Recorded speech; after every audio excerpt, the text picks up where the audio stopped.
Sir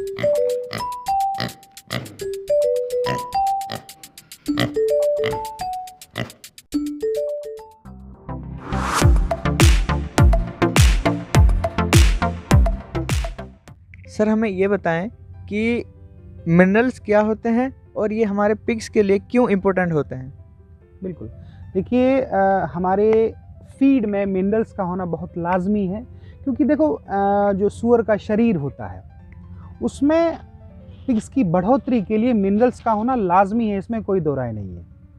और इसके जो इफ़ेक्ट हैं वो जो पॉजिटिव इफ़ेक्ट हैं वो इस प्रकार से हो सकते हैं कि जो हमारी फ़िज़िकल ग्रोथ होती है पशुओं की उसमें बहुत ही हेल्पफुल होता है, और जो इसकी प्रजनन क्षमता होती है उसमें ऑब्वियसली जो मिनरल्स बहुत हेल्प करते हैं, और बीमारियों के बचाव और जो है दूध उत्पादन में इनका बहुत बड़ा रोल रहता है। और जो खासतौर जो हड्डी और जो दांत निर्माण होता है उसमें भी मिनरल्स का बहुत ज़्यादा जो है रोल रहता है। अब देखिए मिनरल्स कितने प्रकार के होते हैं, मैं आपको मोटा मोटा एक ओवरव्यू दे देता हूँ। फर्स्ट ऑफ ऑल कैल्शियम हो गया, फास्फोरस हो गया, पोटेशियम हो गया, सोडियम हो गया, क्लोरीन हो गया, सल्फ़र हो गया, मैग्नीशियम हो गया, और इसके अलावा आयरन, जस्ता जिसको बोल देते हैं, कॉपर, तांबा, सेलेनियम, आयोडीन, क्लोरीन, ये मुख्य जो है वो मिनरल्स हैं जो हमारे पिग्स को ज़रूरी होते हैं। बट सबसे जो मेजर जिनकी ज़रूरत होती है सूअर के शरीर में वो है कैल्शियम और फास्फोरस। ये दो मिनरल्स ऐसे हैं जिनकी सबसे ज़्यादा और अहम ज़रूरत रहती है पशुओं के शरीर में।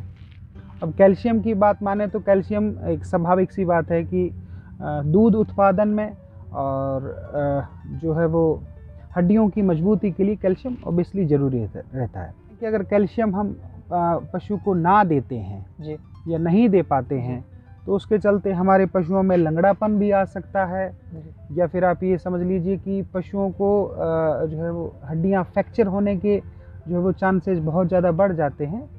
और अगर अत्यधिक अगर उसमें जो हम कैल्शियम की जो है कमी हमारे सूअर के शरीर में हो जाती है तो उसके जो लंग्स हैं, जो फेफड़े हैं, उसका जो है पंप करना जो है वो कम हो जाता है, जिससे उनको सांस लेने में बहुत ज़्यादा तकलीफ़ होती है। और बेसिकली ये जितने भी मैंने आपको मिनरल्स बताए हैं इन सब का हमारे पिग्स के शरीर में कहीं ना कहीं बहुत ही अहम रोल है, अहम योगदान है, जिसके चलते मिनरल्स हमारे पिग्स के लिए हमारे पिग फीड में होना लाजमी है, ज़रूरी है। निसंदेह इसके बगैर पशु वो सर्वाइव नहीं कर पाएगा, या वो ग्रोथ या वो आउटपुट आपको नहीं दे पाएगा जिसकी आपको वास्तव में ज़रूरत होती है। सर अभी हमने आपसे सारे पोषक तत्वों के बारे में जानकारी हासिल की। आपने बड़ी अच्छी तरीके से हमको वो सारे पोषक तत्वों के बारे में ज्ञान दिया। अभी कोई ऐसा पोषक तत्व या फिर कोई भी कुछ छूट गया हो हमसे, हम पूछ नहीं पाए, तो क्या आप हमें कुछ उसके बारे में बता सकते हैं? बिल्कुल। देखिए ऐसा है कि एक मेजर जो है वो चीज़ है वो रह गई है, वो है पानी, जल, वाटर। देखो बहुत से लोग या वैज्ञानिक का अलग अलग मत है। बहुत से लोग या वैज्ञानिक पानी को दरअसल पोषक तत्व मानते ही नहीं है, परंतु ये एक ऐसा मेरे जो है विचार में ये एक पोषक तत्व है। जी। और ये एक चीज ना होने से पशु की मृत्यु होना तय है, तो ऑब्वियसली इसको हम पोषक तत्व की संख्या में ही गिनेंगे। जी। और देखो पानी हमारे जीवन के लिए बहुत जरूरी है। जी जरूर। पिग फार्मिंग में जो है पानी दो तरीके से दिया जा सकता है। जैसे कि मैंने आपको बताया था कि एक बैकयार्ड फार्मिंग होती है। बैकयार्ड फार्मिंग में या तो वो पानी जो है वो कहीं पर भी पशु जो है पानी पी लेता है, क्योंकि गांव में, शहर में, कस्बे में कहीं पर भी घूमते हैं पशु। मैं देसी नस्ल की बात कर रहा हूँ। बट जो कन्वेंशनल फार्मिंग भी आई हमारे इंडिया में, इसको ज़्यादा समय नहीं हुआ है, तो इस कन्वेंशनल फार्मिंग में शुरुआती दौर में जो पानी है वो मैनुअली दिया जाता था। मीन्स उसकी जो है वो चरही बना दी जाती थी पानी की, और उसमें पानी दिया जाता था, वो मैनुअली पानी पीते थे, उसी में ही वो कई बार खेलते थे एक दूसरा पशु। तो बहुत सारी उसमें बीमारी आने की बहुत बड़ी आशंका रहती है। तो मेरा आपको जो सजेशन है, अगर आप निप्पल के द्वारा यानी कि ऑटोमेटिक आप उसको पानी सर्व करते हैं पशु को, जी, तो उसमें बीमारी, पशु को बीमार होने के जो है चांसेज हैं वो बहुत कम हो जाते हैं, और जिसके चलते आपका जो है वो प्रोडक्टिविटी ऑब्वियसली अच्छी जाएगी। अब पानी की कमी जो है वो देखो, आप खाने के बगैर कितना जो है वो कुछ टाइम सर्वाइव कर सकते हैं, बट जी। पानी के बगैर आप निसंदेह मृत्यु प्राप्त हो जाएगी, हमारे पशु को मृत्यु प्राप्त हो जाएगी।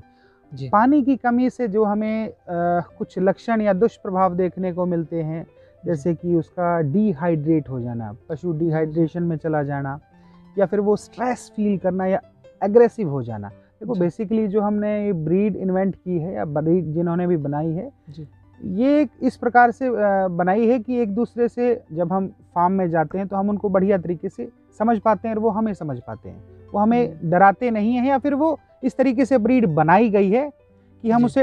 वो उन पशुओं से डरने की कोई ज़रूरत नहीं है। बट इस जी। कंडीशन में पशु बहुत ज़्यादा अग्रेसिव हो जाता है, जी, और उसका जो है पुअर फीड कन्वर्जन रेशियो हो जाता है, दूध उत्पादन में कमी होती है, या पिगलेट्स की मृत्यु में जो है वो बढ़ोतरी हो जाती है। जी, जी। और देखो, पानी ज़रूरी है दोस्त, और पानी आप कौन सा दें, मैं आपको मोटा मोटा इसका आंकड़ा बता देता हूँ कि जो आदमी खुद पानी पीता है, जो आप जी। मान लीजिए आप एक नया फार्म कर रहे हैं, आप जो खुद पानी पी रहे हैं वही पानी आप पशुओं के लिए अगर आप उपलब्ध कराते हैं तो ऑब्वियसली उसकी प्रोडक्टिविटी में जो है वो बड़ी आपको बढ़ोतरी देखने को मिलेगी। नहीं तो पशु बीमार होते चले जाएंगे अगर जी, आप जी। उनको गंदा या सही दूषित बात पानी है। देते रहेंगे तो। जी। ये मैं आपको चार्ट दिखा देता हूँ कि एक जी। किस उम्र के पशु को कितना पानी चाहिए रहता है। ये आप चार्ट देख सकते हैं। इस चार्ट में लगभग हर पशु के जो है उम्र के हिसाब से या उसके वजन के हिसाब से उसकी कितनी पानी की रिक्वायरमेंट एक दिन में रहती है वो आपको पता चल जाएगा। सो आशा करता हूँ आपको ये जो है वो जानकारी प्राप्त करके अच्छा लगा होगा। जी, धन्यवाद। बहुत-बहुत शुक्रिया, शुक्रिया। Thank you.